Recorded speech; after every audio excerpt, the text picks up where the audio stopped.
how does a religion assert itself authoritatively when the purpose of religion is actually to unite people and not to separate them? In other words, if you have a religion where all of the people are differing about what that religion is, how is that going to bring them together? They're going to end up fighting each other, disputing over it, creating their own sects. You can see, for instance, in this city, there are probably hundreds.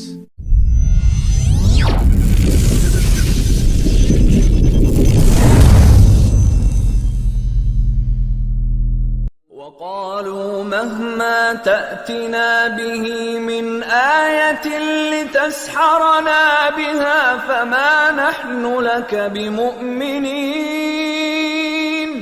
فأرسلنا عليهم الطوفان والجراد والقمل والضفادع والدم آيات مفصلات فاستكبروا وكانوا قوما مجرمين.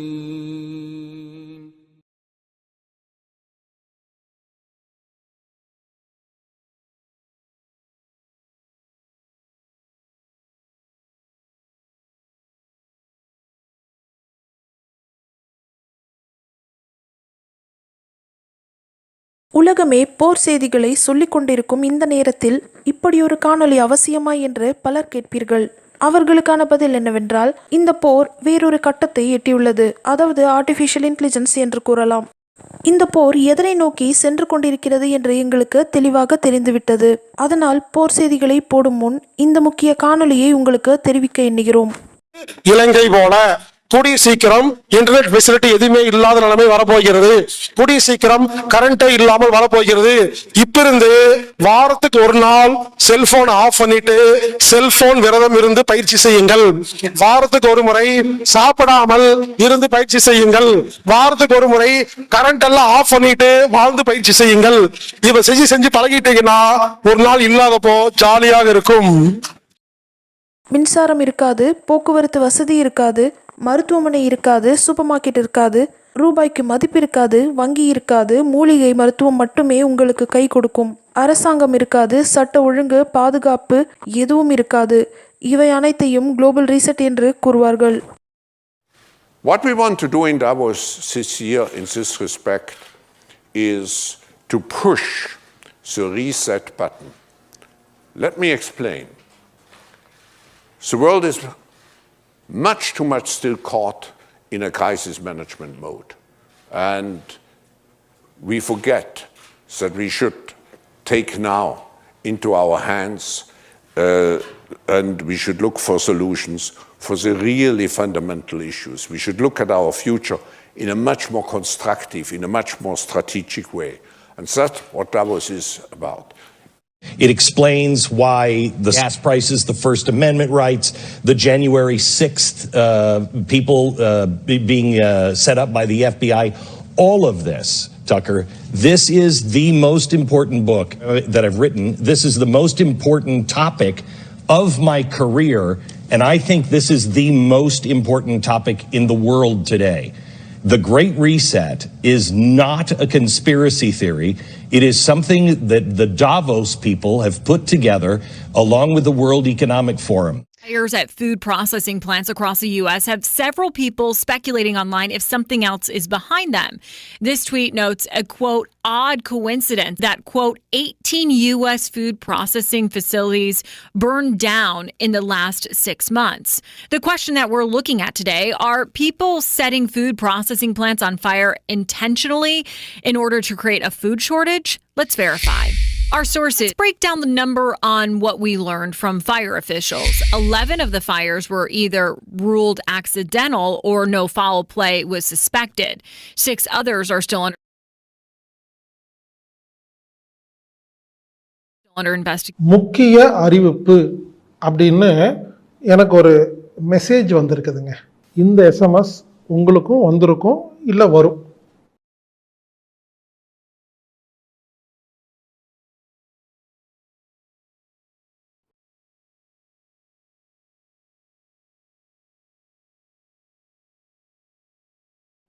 அதாவதுங்க, எனக்கு வந்திருக்கு, உங்கள் எல்லாருக்கும் வரும். அதாவது இந்திய அரசாங்கமும் தேசிய பேரிடர் மேலாண்மை அந்த குழுவும் தொலைத்தொடர்பும் எல்லாம் ஒன்று சேர்ந்து என்ன பண்ணியிருக்காங்க, நமக்கு ஒரு மெசேஜ் அனுப்பிச்சிருக்காங்க. திடீர்னு உங்கள் செல்ஃபோனில் வந்து ஒரு அலாரம் அடிக்கும், வைப்ரேட் ஆகும், பயப்படாதீங்க, தைரியமாக இருங்க, நாங்கள் டெஸ்ட் பண்ணுறோம்.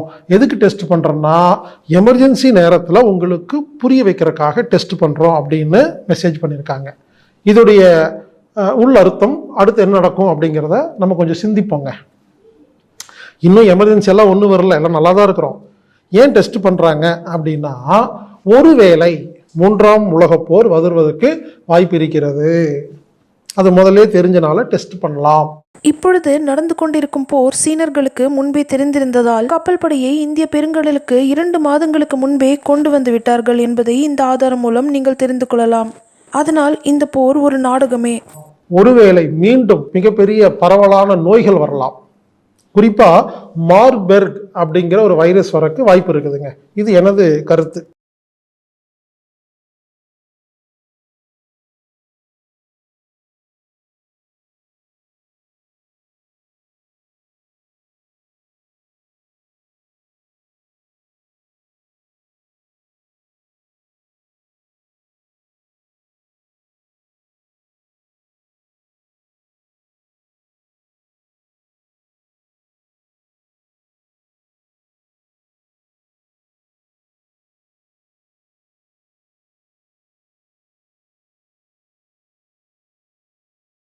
ஜெமெரிக் மைக்ரோ ஆர்கானிசம்ஸ் அப்படி என்றால் என்ன? பல வகையான உயிரினங்களை ஒன்றாக இணைத்தல். ராபிஸ், எபோலா, மேட்கோ, ஃப்ளூ போன்ற வைரஸ்களை ஒன்றிணைத்து ஆபத்தான ஒன்றை செய்வது.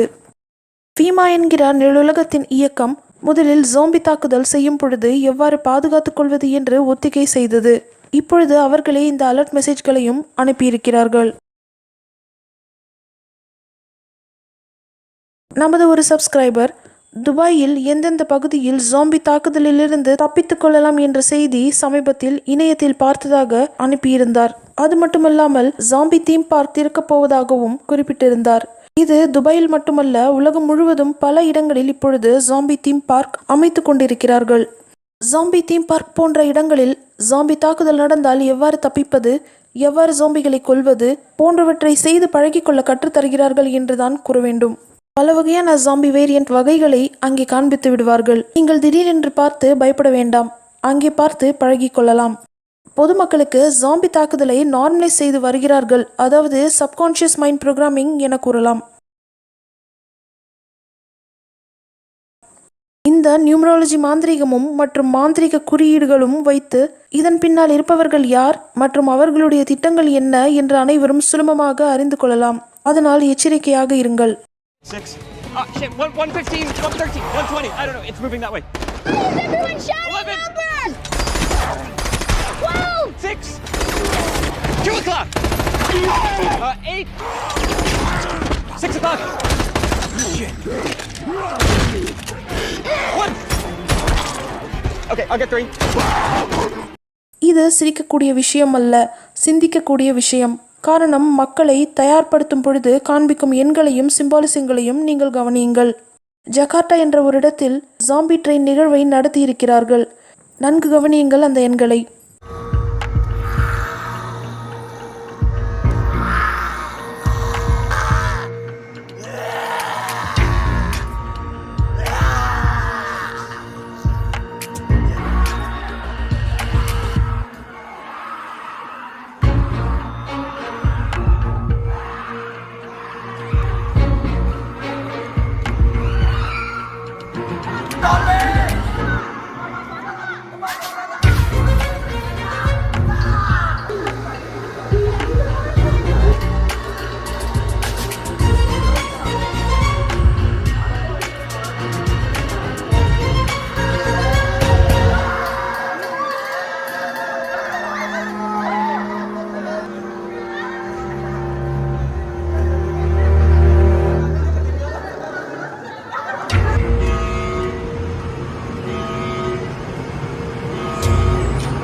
மேலும் இந்த ஜாம்பி படத்தில் வீடியோ கிளிப்பிங்கில் அப் என்ற வார்த்தையை 119 என்று தெரியுமாறு காண்பித்திருப்பார்கள். ஜாம்பி கையில் கோடாரி, ஆக்ஸ் சிம்பிளிசம். பொருத்தமே இல்லாவிட்டாலும் இதனை செய்திருக்கிறார்கள். ஏனென்றால் இது யூதர்களுடைய திட்டம் என்று வெளிப்படையாக காண்பிப்பதற்காகவே. யூதர்களும் ஜாம்பிக்களும். யூதர்கள் என்றுமே ஒரு நிலத்தை ஆக்கிரமிப்பதற்கு முன் அங்குள்ளவர்களுக்கு நோய்களை வரவழைத்து கொன்றுவிட்டு குடியேறுவார்கள். அதில் இந்த ஜாம்பி நோய் முக்கிய பங்கு வகிக்கிறது, எதிரிகளை ஆயுதங்கள் இல்லாமல் கொல்வதற்கு. இது ஒரு உண்மை நிகழ்வு. Events that we look at that could point to a past zombie outbreak. One in particular is the lost colony of Roanoke. The colony of Roanoke was intended to be the first permanent British colony in what is now the United States. It was settled on a small island off of North Carolina. 110 settlers landed there. The supply ship left, came back 3 years later, and no one was there.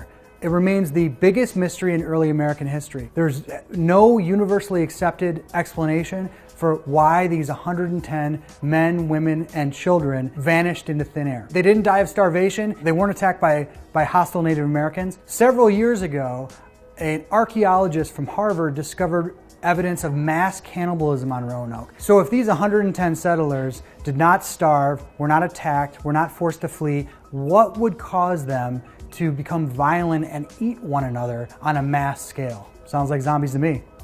ஆக பயம்புறுத்துவது எங்களுடைய நோக்கம் அல்ல. அதனால் எங்களுக்கு எந்த லாபமும் இல்லை. நோய் தாக்குதல் ஆரம்பித்தால் உடுத்தியிருக்கும் துணியுடன் பாதுகாப்பான இடத்தை நோக்கி ஓட வேண்டியதுதான். கையில் எதுவும் எடுத்துக்கொள்ள முடியாது. பணம், தங்கம் எதற்கும் மதிப்பிருக்காது என்று ஜாம்பி ஆராய்ச்சியாளர்கள் கூறுகிறார்கள். அதை கேட்ட எங்களுக்கு அல் காஃப் தான் நினைவிற்கு வந்தது.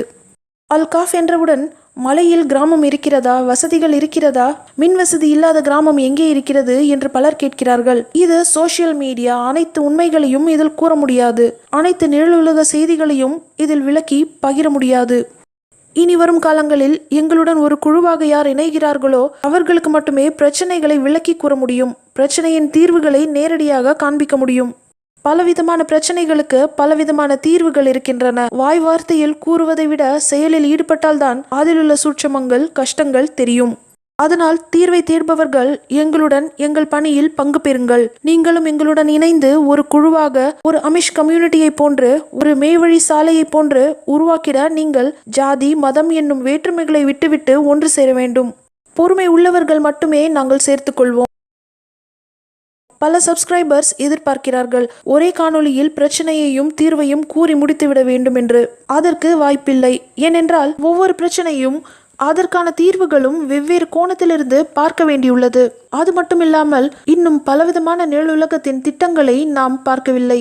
எங்களுடன் இணைந்து இறை சார்பு வாழ்க்கை வாழ விரும்புபவர்கள் கூகுள் சாட் அல்லது இமெயில் மூலம் தொடர்பு கொள்ளலாம். கருத்துக்கள் ஒன்றினால் மட்டுமே இணைத்துக் கொள்ளப்படுவீர்கள். நிழலுலகம் மிகவும் வேகமாக செயல்படுவதால் இறை சார்பு வாழ்க்கைக்கு செல்ல வேண்டிய நேரம் இது. சிலர் கூறலாம், நீங்கள் மல்ஹமா போருக்கு தயாராகாமல் மற்றவர்களையும் தடுக்கிறீர்கள் என்று. அதற்கு நாங்கள் கூறும் பதில், எங்களுக்கு வரவிருக்கும் மல்ஹமா போரில் எதெல்லாம் வரும், அதை அவர்கள் எவ்வாறு நடத்துவார்கள் என்று தெரியும். அந்த ரகசியங்களை அமெரிக்க மக்களுக்கே புரியாதவாறு நடத்தி வருகிறார்கள் அமெரிக்காவுடைய உயர்மட்ட ரகசிய அரசாங்கம். Facts for us and the American people understand are the facts that haven't been said today.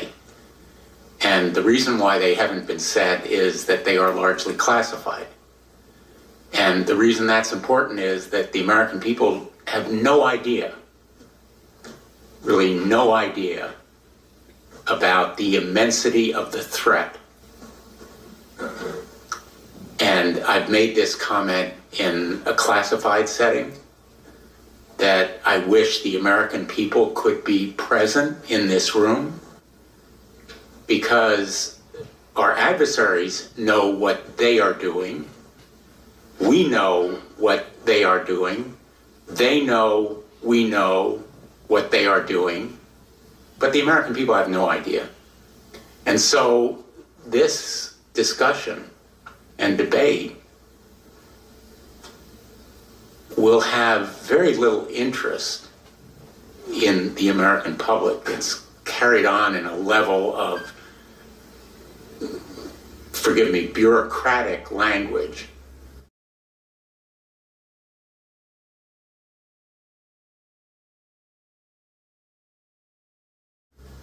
that most Americans would have trouble seeing an immediacy in their daily lives.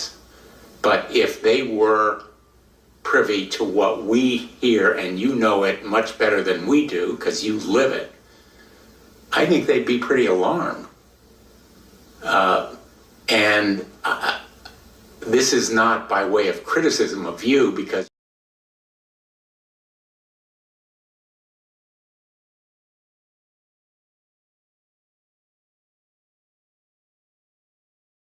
you're living with the strictures of what is classified and not.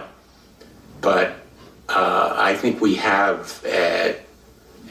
a real obligation to explain to the American people why the threats there are real and urgent, why they are growing and important. இவர் என்ன கூறுகிறார் என்றால், மக்களுக்கு அனைத்து உண்மைகளும் தெரிந்தாக வேண்டும்.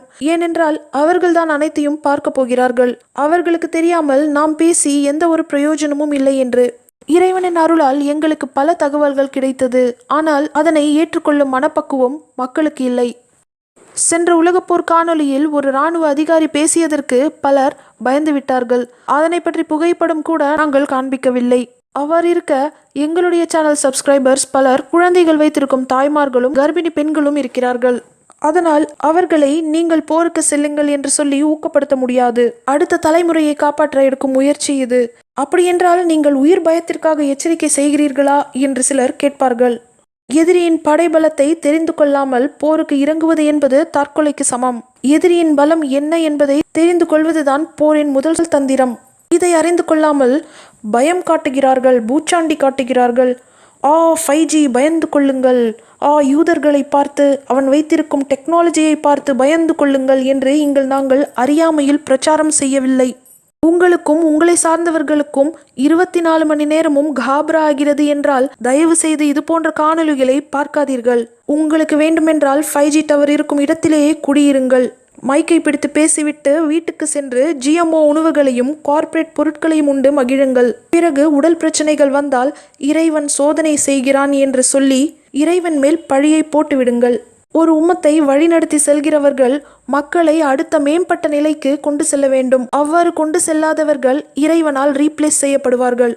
தன்னுடைய உம்மத்துடைய காலம் தன் மரணத்திற்கு பிறகு 1500 வருடங்கள் என்று நபி ஸல்லல்லாஹு அலைஹி வஸல்லம் அவர்கள் கூறியுள்ளார்கள். இந்த உம்மத் முடிவிற்கு வரும் காலம் நெருங்கி கொண்டிருக்கிறது. அது ஏன் என்றால் அதற்கு பல காரணங்கள் உண்டு. உதாரணத்திற்கு, அது எப்படி அழியும்? இவ்வளவு பேர் இஸ்லாத்தை உலகம் முழுவதும் பரப்பி கொண்டு உள்ளார்கள். ஆன்லைன் வழியாக, யூடியூப் வழியாக பிரச்சாரம் செய்கிறார்கள் என்று வைத்துக்கொள்வோம். அதாவது முஃப்தி மென், ஹம்சா யூசுப் போன்றவர்களுக்கு மில்லியன்ஸ் கணக்கில் சப்ஸ்கிரைபர் இருக்கிறார்கள். இப்பொழுது நாங்கள் சொல்லும் இந்த AI டெக்னாலஜியால் அவர்களைப் போலவே பேசி நடித்து ஒரு காணொலியை தயார் செய்து இணையத்தில் பரப்ப முடியும். அப்படி செய்தால் அவர்களை பின்பற்றுபவர்கள் கூண்டோடு ஃபித்னாவில் விழுந்து விடுவார்கள். உதாரணத்திற்கு, ஆணும் திருமணம் முடித்துக் கொள்ளலாம், பெண்ணும் ஒன்று சேர்ந்து வாழ்க்கை நடத்தலாம், எல்லாம் மனிதர்கள்தான் போன்ற நிழல் உலக கருத்துக்களை கூறினால் இஸ்லாமிய உம்மத் என்னவாகும் என்று யோசித்து பாருங்கள். ஏற்கனவே சவுதி இமாம் சிப் வைத்துக் கொண்டால் தவறில்லை, ஹலால் தான் என்று கூறிவிட்டார். இது எதற்கு சொல்கிறேன் என்றால், ஆர்டிஃபிஷியல் இன்டெலிஜென்ஸ் இல்லாவிட்டாலும் டெக்னாலஜி இல்லாவிட்டாலும் இறுதி காலங்களில் அவர்கள் ஈமான் உள்ளவர்களையும் இவ்வாறு தவறான வழியில் கொண்டு சென்று விடுவார்கள். இதை புரிந்து கொள்ளாமல் சிப்பை இங்கே குத்திடுவான், சிப்பை அங்கே குத்திடுவான், காலிடா நீங்க, செத்திங்கடா நீங்க, முடிஞ்சதுடா உங்க கதை என்று எச்சரிக்கை செய்வதை கிண்டலாக பேசும் நபர்களிடம் நாங்கள் சொல்லிக்கொள்வது, நாங்கள் சொல்வதை நீங்கள் சரிவர விளங்கி கொள்ளவில்லை என்றுதான் கூற வேண்டும். இப்படி வாழ்ந்தா அப்படி மாட்டிக்குவ, இந்த சிப்பை எடுத்துக்கிட்டா அவன் சிஸ்டம்ல இருந்தா நீ காலி ஆயிடுவ, அவனுக்கு அடிமையாயிடுவ, அல்லாஹ் சொன்ன வழியில வாழு, சிட்டி என்ற பேர்ல அவன் போட்ட மாந்திரிக வட்டத்துக்குள்ள உட்கார்ந்துட்டு சொல்யூஷன்ஸை தேடாத, உன் மூளையிலிருந்து ஈமானையும் இறை நம்பிக்கையும் சுத்தமா தொடச்சி எடுத்து விட்டால், இறுதி காலங்கள்ல அல்லாவையே உன்னிடமிருந்து பிரித்து விட்டால் அதை விட மிகப்பெரிய ஃபித்னா வேறு என்ன இருக்கிறது? இப்படி விளங்கி கொள்ளுங்கள் என்று நான் கூறுகிறேன். உடனே வந்துடுவாங்க, நாங்கள் எப்போ சொன்னோம் சிப்பை வச்சுக்குவோன்னு, நீங்கள் வச்சுக்க மாட்டீங்கன்னு அவனுக்கு நல்லாவே தெரியும். அதனால்தான் வச்சா நானோ டெக்னாலஜியை. உங்களுக்கு பிரியமான GMO உணவுகளிலும் பிராய்லர் கோழியிலும் சிறுக சிறுக உள்ளே சென்றால் அதுவே ஒரு சிப்பாக மாறிவிடும் என்று சொன்னால், பயந்து கொள்ளுங்கள், GMO உணவை பார்த்து பயந்து கொள்ளுங்கள், நானோ டெக்னாலஜியை பார்த்து பயந்து கொள்ளுங்கள் என்று சொல்லி கேலி செய்கிறார்கள். 24 மணி நேரமும் காப்ரா ஆக்குகிறார்கள் என்றுதான் சொல்ல முடிகிறதே தவிர அடிப்படையான ஒரு உணவு விஷயத்தை கூட மாற்றிக்கொள்ள முடியாதவர்கள் எவ்வாறு தன்னை கண்மூடித்தனமாக பின்பற்றுபவர்களை வழிநடத்தி கொண்டு செல்வார்கள் என்பது கூடிய விரைவில் தெரிய வரும். ஹம்சா யூசுப் கூறுகிறார், வரவிருக்கும் போர் என்பது இதுவரை மனித இனம் பார்க்காததாக இருக்கும் என்று. பிலீவர்ஸே டிஸ்பிலீவர்ஸ் ஆகி, அதாவது ஈமான் கொண்டவர்களே ஈமான் அற்றவர்களாகி யூதர்களுடன் சேர்ந்து ஓர் அணியில் திரண்டு நிற்பார்கள். Your iman have to be upgraded. It has to go to the next level என்று அவர் கூறுகிறார். அப்படி இல்லை என்று நீங்கள் கூறினால் இறுதி காலத்தில் லா இலாஹா இல்லல்லா என்று கூறுபவர்களை பார்ப்பதே அரிதாகிவிடும் என்பதை நினைவு கொள்ளுங்கள். மேலும் சில நபர்கள் சொல்கிறார்கள், நீங்கள் தமிழன் என்று தடம் மாறி போகிறீர்கள் என்று. சூரா அல் இம்ரானில் அல்லாஹ் என்ன சொல்கிறான்? அல்லாவின் கயிற்றை பற்றி பிடித்து கொள்ளுங்கள், பிரிந்து விடாதீர்கள் என்று. How does a religion assert itself authoritatively when the purpose of religion is actually to unite people and not to separate them? In other words, if you have a religion where all of the people are differing about what that religion is, how is that going to bring them together? They're going to end up fighting each other, disputing over it, creating their own sects. You can see, for instance, in this city, there are probably hundreds. நாம் அதைத்தான் இங்கு செய்து வருகிறோம். எல்லா மதத்தினருக்கும் இறைவன் என்பவன் ஒருவனே. அவன் இறைவன், அவனே அல்லாஹ், அவனே பரம்பொருள், அவனே பேரொளி, அவனே அருட்பெரும் ஜோதியான அந்நூர் என்பதை எல்லா மக்களுக்கும் எடுத்துரைக்கிறோம். நம்முள் பிரிவினை இருக்கக்கூடாது, நாம் ஒற்றுமையாக இருக்க வேண்டும் என்று கூறி எல்லா மதத்தினருக்கும் புரியும்படி சொல்லிக் கொண்டிருக்கிறோம். எங்களை பொறுத்தவரையில் இதுதான் உண்மையான தாவா, இதுதான் உண்மையான இறைப்பணி. இஸ்லாமியர்களுக்குள்ளேயே எடுத்து சொல்லிக்கொண்டே இருக்கக்கூடாது. அவ்வாறு நபி ஸல்லல்லாஹு அலைஹி வஸல்லம் செய்திருந்தால் இன்றைக்கு இஸ்லாம் உலகம் முழுவதும் பரவி இருக்காது, அரேபியாவுடன் நின்று இருக்கும். எல்லா மதத்தினருக்கும் புரியும்படி உங்களுடைய பிரச்சாரம் இருக்க வேண்டும். எல்லோரையும் ஒன்றிணைக்க வேண்டும். பேரொளியான பரம்பொருள்தான் ஆதி தமிழர்களும் வணங்கினார்கள் என்பதை எடுத்து சொல்ல வேண்டும். இவ்வாறு உள்ள ஒற்றுமைகளை எடுத்துரைத்து மக்களை ஒன்று சேர்க்க வேண்டும். அவர்களிடம் போய் நீங்கள் அரபி மொழியை திணிக்கக்கூடாது, அவரவர் மொழியில் புரியும்படி எடுத்து கூற வேண்டும். அப்படி செய்யவில்லை என்றால் இறைப்பணி என்ன என்பதே தெரியாது. இஸ்ரார் அகமதுக்கே தெரியவில்லை என்று சொல்லிவிட்டு உட்கார வேண்டியதுதான். மேலும் இவர்கள் என்ன சொல்கிறார்கள் என்றால், குர்ஆனிலிருந்து பசீரத், அதாவது இன்சைட்ஸ் எடுக்க தெரியவில்லை, தெரியாம ஒரு கூட்டத்தை வழிநடத்திடுவீங்களா என்று கேள்வி எழுப்புகிறார்கள். என்ன பேசுகிறீர்கள்? நாங்கள் எங்களது காணொளிகளில் எப்போதாவது எங்காவது குர்ஆனிலிருந்து எடுக்க மாட்டோம், டெக்னாலஜியை மட்டும் எடுத்துக்கொண்டு போவோம் என்று எங்காவது பேசியிருக்கிறோமா? நீங்கள் என்ன நினைத்து கொண்டிருக்கிறீர்கள்? இந்த டெக்னாலஜி எல்லாம் ஷைத்தானிடமிருந்து வந்தது என்றா? அந்த டெக்னாலஜியும் அல்லாஹ்விடமிருந்து தான் வருகிறது என்று உங்களுக்கு தெரியவில்லையா? எல்லாவற்றிற்கும் அவன்தான் ஆரம்பம், அவன்தான் முடிவு. அந்த டெக்னாலஜியை யூதர்கள் தவறான பாதையில் பயன்படுத்துகிறார்கள். அதே டெக்னாலஜியை வைத்து நல்ல விஷயங்களையும் செய்ய முடியும் என்பதை புரிந்து கொள்ளுங்கள். என்னுடைய பழைய காணொளிகளில் நான் கூறியிருப்பேன், இது தஜ்ஜாலுடைய டெக்னாலஜி என்று. பிறகு அதை பற்றி ஆராய்ச்சி செய்த பொழுது இதைவிட உயர்ந்த டெக்னாலஜி தமிழர்களிடம் இருந்தது. அதைத்தான் இந்த யூதர்கள் திருடிக்கொண்டு தவறான வழியில் பயன்படுத்தி வருகிறார்கள் என்பது தெரிய வந்தது. ஆக இதை இவர்கள் தவறாக பயன்படுத்துவதால் இதை நான் தஜ்ஜாலுடைய டெக்னாலஜி என்று குறிப்பிட்டிருப்பேன். இதை லிட்ரலாக எடுத்து கொண்டீர்கள் என்றால் உங்களுக்கு நான் சொல்ல வருவது தவறாகத்தான் புரியும். ஆக டெக்னாலஜி என்பது ஒரு காமனான விஷயம், அது இறைவனிடமிருந்து தான் வருகிறது. நாம் நல்லதுக்கு பயன்படுத்துகிறோமா கெட்டதற்கு பயன்படுத்துகிறோமா என்பதை பொறுத்து தான் அதை அடையாளம் காட்ட முடியும்.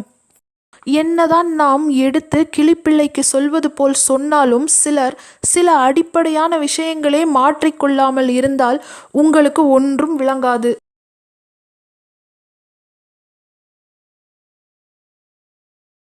Were involved heavily in magic. And you can study this in the history of it. They were very interested in alchemy, and all of these sciences came out of these occultic sciences. So there's a relationship between very, very sophisticated sciences and magic. And this demonic dark culture, it's become demonic and dark because of a lot of madness that's involved in magic. He was involved in numerology. We're all trying to work this thing out, aren't we?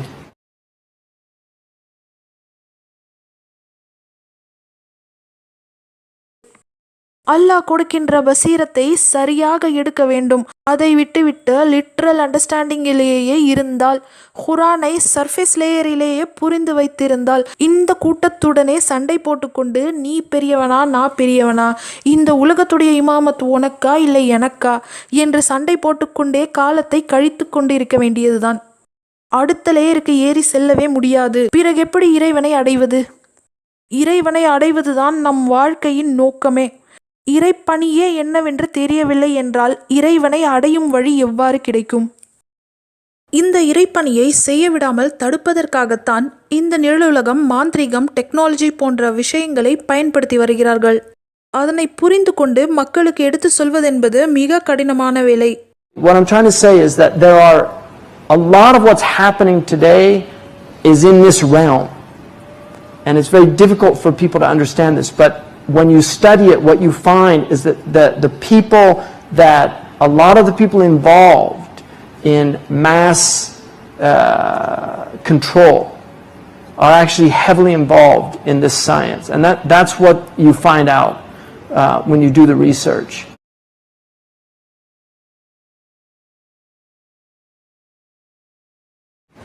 But these things are real, and jadoo, whatever you want to call it, it's real. You know, so the demonic realm is real. And there are people, unfortunately, that are actively involved in attempting to bring that realm into this realm. And this is where it gets very strange.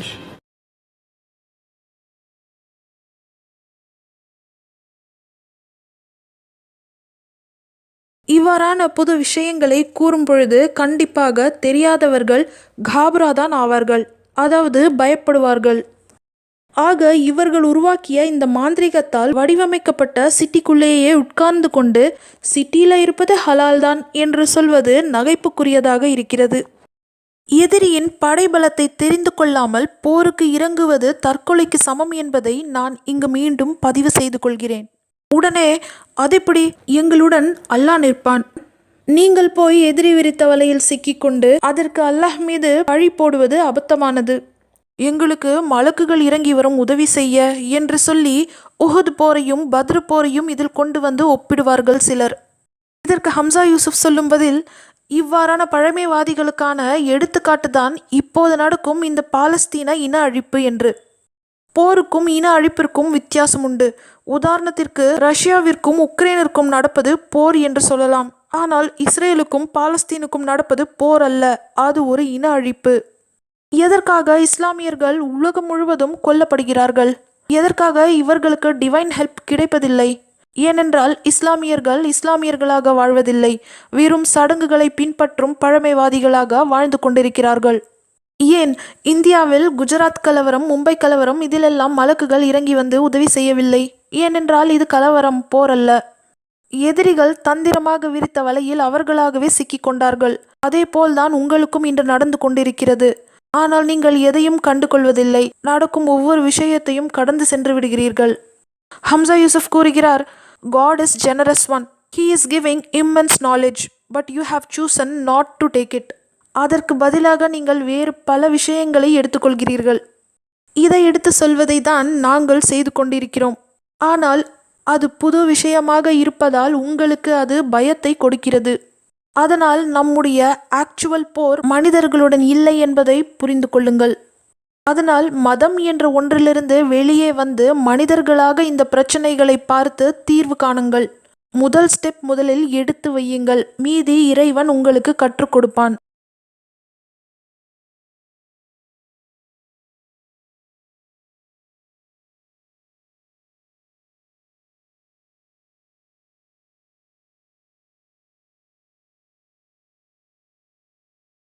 இப்படி எதுவும் வரப்போகுதாட்டு இருக்குது. அதை முதல்ல இவங்க ஒரு கணக்கு பண்ணி என்ன பண்ணியிருக்காங்க, நம்ம டெஸ்ட் பண்ணுறாங்க. அதனால் நாமெல்லாம் கொஞ்சம் உஷாராக இருக்க வேண்டிய ஒரு கட்டாயத்தில் இருக்கிறோம். ஒன்று நடக்குதுன்னா கொஞ்சம் யோசிக்கணுங்க. நாமெல்லாம் ஒற்றுமையாக இருக்கணும். மதத்தால், இனத்தால், நாடு, கட்சி இப்படி பிரிந்து இருந்தாலும் ஒரு பிரச்சனைன்னு வரும் பொழுது நம்ம சாதாரண தேவைகளுக்கு ஒன்று சேர வேண்டும். அதான் ஒற்றுமை. எனவே உஷாராக இருங்கள். ஏதோ ஒரு மெசேஜ் அனுப்புகிறாங்கன்னா அதுக்கு பின்னால் ஒரு பெரிய விஷயம் இருக்கிறதுக்கு வாய்ப்பு இருக்குது. நம்மெல்லாம் ஒன்று சேருவோம். எனவே ஏதோ பெருசாக நடக்க போகுது அப்படிங்கிறத மட்டும் தயவுசெய்து புரிஞ்சுக்கிட்டு கொஞ்சம் உஷாராக இருங்க. நம்மளை காப்பாற்றிக்கிறக்காக ஒன்று சேருவோம். வாருங்கள், இந்த உலகை காப்பாற்றுவோம். இந்த கூட்டம் பல்லாயிரக்கணக்கான கோடிகளை கொட்டி பல திட்டங்களை செயல்படுத்தி வருகிறார்கள். அதற்கு தடையாக வருபவர்களை அவர்கள் விரும்ப மாட்டார்கள். இவர்களுக்காக பயந்து மக்களுக்கு உதவாவிட்டால் இறைவனுக்கு பிடிக்காது. இரண்டிற்கும் நடுவில் நாங்கள் இருப்பதால் எங்களை நாடி வருபவர்களுக்கு மட்டும் வகுப்பெடுத்து அதற்கான தீர்வுகள் தரப்படும். இப்போது நீங்கள் பார்த்த அனைத்தும் ஒரு ட்ரையல்ஸ் தான். அதாவது மக்கள் மீது சோதனை செய்கிறார்கள். இனிமேல் தான் அதை நடைமுறைப்படுத்த போகிறார்கள். அதனால் இனிமேல் வெளிப்படையாக அனைத்தையும் கூற முடியாது. இந்த கூட்டத்துடைய திட்டங்களை தெரிந்து கொண்டு அதற்கான தீர்வுகளை பெற்றுக்கொள்ள விரும்புபவர்கள் கூகுள் சாட் அல்லது இமெயில் மூலமாக எங்களை தொடர்பு கொண்டு வகுப்புகளை பற்றி தெரிந்து கொள்ளுங்கள். நண்பர்களே, மிகவும் மோசமான கட்டத்தில் இருக்கிறோம். நான் சொல்லும் பொழுது உங்களுக்கு புரியாது. ஒரு நாள் நடக்கும் பொழுது அப்போ கனெக்ஷன் பண்ண முடியுமா தெரியாது. 3ஆம் உலகப் போருக்கு இந்த உலகம் தயாராயிட்டு இருக்குது. என் கண்ணுக்கு தெரியுது, உங்களுக்கு அந்த அளவுக்கு பார்க்க முடியல, அதனால தெரியல. ஹீலர் பாஸ்கர் கூறுவது போல் உங்களுக்கு தெரியவில்லை, பார்க்க முடியவில்லை என்பதால் அவ்வாறு நடக்காது என்று ஆகிவிடாது. கான்ஸ்பிரசி தியரி வைத்து சும்மா பயமுறுத்துகிறார்கள், பூச்சாண்டி காட்டுகிறார்கள் என்று கூறுகிறவர்களுக்கு உண்மையில் நீங்கள் பார்த்தது கேள்விப்பட்டது அனைத்தும் ஒரு சிறு ட்ரையல்ஸ் தான். இனிமேல் தான் இருக்கிறது ஃபுல் பிக்சர். அதனால் இதுவரை தியரி கிளாஸ் பார்த்தது போதும். இனிமேல் பிராக்டிகல்ஸில், அதாவது செயல் திட்டத்தில் இறங்குங்கள். இதையெல்லாம் பொருட்படுத்தாதவர்கள் எச்சரிக்கையாக இருங்கள். இன்னும் ஹீலர் பாஸ்கர் அவர்கள் பல விஷயங்களை கூறவில்லை. எங்கள் நிலையும் அவ்வாறு தான் உள்ளது. பொது தளத்தில் இவ்வளவுதான் கூற முடியும். அதனால் இது நாள் வரை அனைத்து விஷயங்களையும் பொழுதுபோக்காக பார்த்தது போதும். இனியாவது செயல்பட தொடங்குங்கள். எங்களுடன் இணைந்து செயலில் இறங்குங்கள். இறைவனின் அருளால் நடக்கும் பிரச்சனைகளுக்கான தீர்வை காணுங்கள். இந்த காணொளி சற்று ஸ்ட்ரிக்டாகத்தான் இருக்கும். ஆனால் வேறு வழியில்லை. இதைத்தான் ஐயா ஹீலர் பாஸ்கர் அவர்களும் கூறுகிறார். எங்கள் குழுவுடைய நோக்கம் ஒரு அம்யூஷ் கம்யூனிட்டி போன்று, ஒரு மெய்வழி சாலை கிராமம் போன்ற அமைப்பை உருவாக்குவதுதான். பலர் கூறுகிறார்கள், நீங்கள் இஸ்லாமியர்களுக்காக பேசவில்லை என்று. இஸ்லாம் என்பது மதம் அல்ல, அது மனித அமைதிக்கான மார்க்கம். ஒன்றே குலம், ஒருவனே இறைவன் என்பதைத்தான் நாங்கள் கூறுகிறோம். அது உங்களுக்கு புரியவில்லை என்றால் அதற்கு நாங்கள் பொறுப்பில்லை. மேலும் நாங்கள் சொல்லும் வாழ்க்கை முறையானது சொகுசான வாழ்க்கை முறை அல்ல. எங்களுடன் இணைய நினைப்பவர்களிடம் அன்பு, தயவு, கருணை, எல்லா உயிர்களையும் தன் உயிர் போல் எண்ணுகின்ற குணம் கொண்டவர்களாக இருக்க வேண்டும். மக்களை ஒன்றிணைத்து அடுத்த தலைமுறையை காப்பாற்றுவதே இந்த திட்டத்தின் நோக்கமாகும். எங்களுடைய இறைசார்பு வாழ்க்கையை சப்ஸ்கிரைபர்ஸுடன் பகிர்ந்து கொண்டு உலகில் அமைதியை நிலைநாட்டுவதே எங்களுடைய நோக்கமாகும்.